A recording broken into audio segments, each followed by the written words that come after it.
Well, just listen to that. That sounds really nice. Twin exhausts on the back of a Ford Corsair is something you don't very often see as well. Really like that. We're at the Enfield Pageant of Motoring, organised by the Whitewebs Museum of Transport. The proceeds from the event all go towards the running of the museum. It's well worth a visit as well. It's a very nice museum. But for now I'm going to go and find this guy and see if we can find out a bit more about this Ford Corsair. My name's Chris Coslett. This is the old Corsair. Yeah, we've owned it for a couple of years now. It was first registered in September of 1968. We're in contact with for the previous owners. It's got 37,000 miles genuine mileage, certificated. It's won Ford sent 100 of the Corsairs out to Germany for conversion. Out of that 100, converted by Crayford, there's 75 known to exist, left to be running, registered. Out of that 75, there's only 10 of the 2-litre V4, of which this is one of them. The Ford Heritage Museum certificated it last year. It's the only one known to exist with a red and white leather interior. When we bought it we saw it advertised through our local club, the Havering Classic Car Club, and the previous owner bought it, but sadly never got to drive it. It was stored up in the garage and he sadly died of cancer. So when we bought it, although very much was what you see now with the shine and everything else, because it's been well looked after, well loved, it was tired. So we had it not so much rebuilt as put back into life and freshened up, the engine, the gearbox, and all of that entails. Where it wanted to be replaced, it was replaced, but kept very much the original. And because the roof, the previous owner had been smoking, the roof inside didn't look nice. So we had a new roof made for it by the company that do the cars for Bewley. So we knew that we were getting a good job done. So as you see it now, it really has been restored back to its former glory.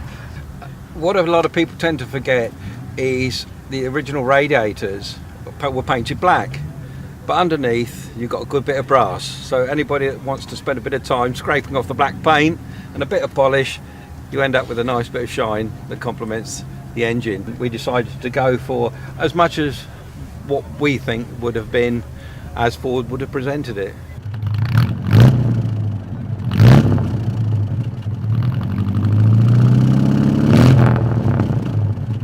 Well, here we see a Ford Model T. I think we should try and find this guy and see what he can tell us about his Model T.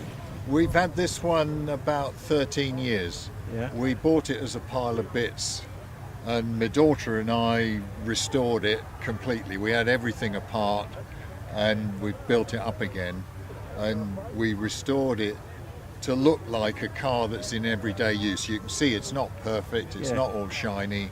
You can see where we've welded repairs on and all the rest.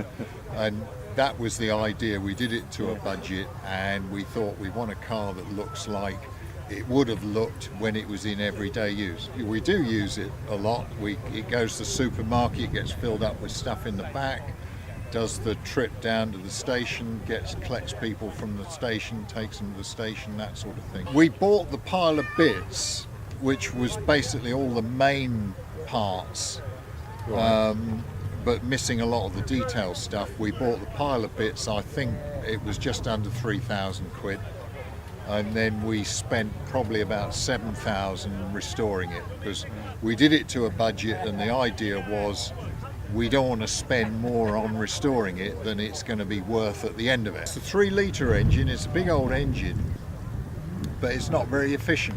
Yeah. It's got side valve, only about 4.5 to 1 compression, and the combustion chamber in the cylinder head isn't very efficient. Yeah. So it's 3 litres, but it's only about 20 horsepower.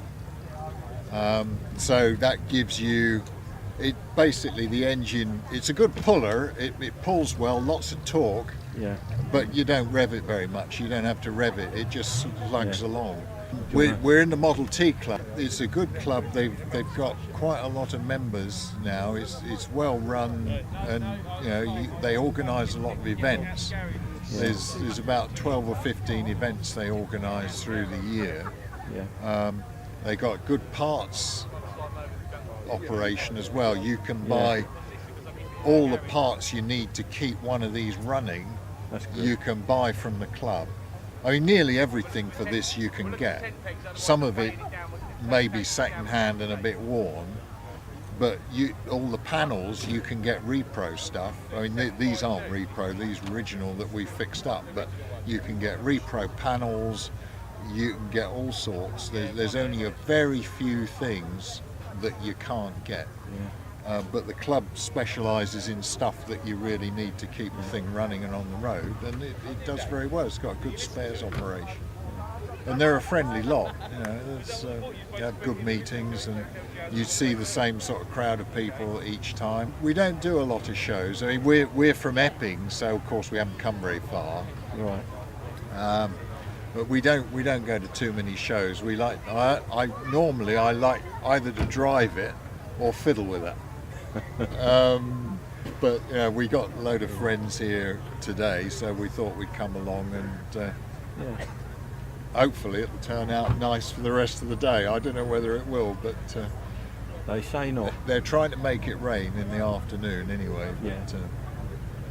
there we go. Well, nice to talk to you. Yeah, nice to talk to you. Thanks very much. Have you come far to get here? No, we only live in Enfield. Yeah. Yeah. So we're only down the road. Yeah. It's our first time doing it. First time. Yeah. See that? One spoke. Oh.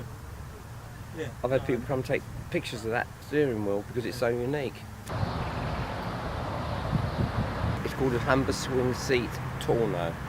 On the London to Brighton run, because you went up quite a lot of hills, because it only had a very small sump, the oil used to go to the back, and it used to, the oil wasn't getting on the tappet, on one of the tappets, so it used to sort of wear that. Then I did get there once on 3 cylinders. The Royal Electrical and Mechanical Engineers had a stall there where they was having a recruitment drive, speaking to people and handing out leaflets.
With the Auto Jumble boasting over 300 stalls, you could find almost anything.